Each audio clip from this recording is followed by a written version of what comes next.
আজকে বিক্ষোভ সমাবেশে এই পর্যায়ে বক্তব্য পেশ করবেন বাংলাদেশ জামায়াত ইসলামী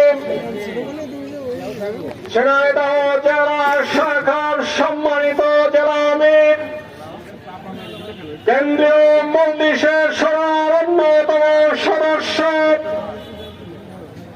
ঝিনাইদহ 2 আসনে জামায়াত মনোনীত এমপি পদপ্রার্থী জননেতা তাবরকারী আজম মোহাম্মদ আবু বকর, জননেতা তাবরকারী আজম মোহাম্মদ আবু বকর।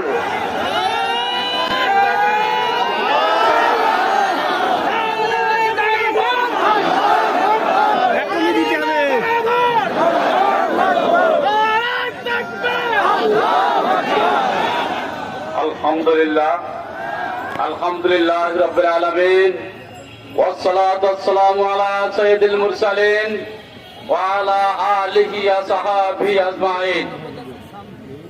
8 দল কর্তৃক আয়োজিত আজকের কেন্দ্র ঘোষিত 5 দফা দাবি আদায়ের লক্ষ্যে মিছিল শেষে সমাবেশে সম্মানিত 8 দলীয় জোটের নেতৃবৃন্দ, বিভিন্ন পর্যায়ের নেতৃবৃন্দ, ঝিনাইদহবাসীর একাংশ, সাংবাদিক ভাইরা, আইন শৃঙ্খলা নিয়োজিত সরকারি কর্মকর্তা কর্মচারীবৃন্দ, আসসালামু আলাইকুম ওয়া রাহমাতুল্লাহ।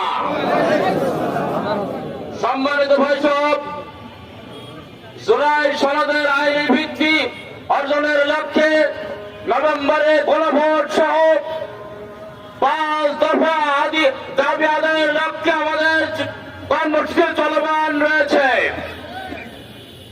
এই কর্মসূচির মধ্যেই প্রধান উপদেষ্টা একই দিনে গণভোট এবং জাতীয় নির্বাচনের ঘোষণা দিয়েছে।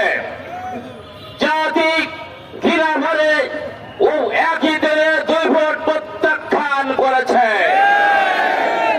সম্মানিত ভাইসব, একই দিনে জাতীয় সংসদের নির্বাচন এবং গণভোটের কোনো অর্থ হয় না।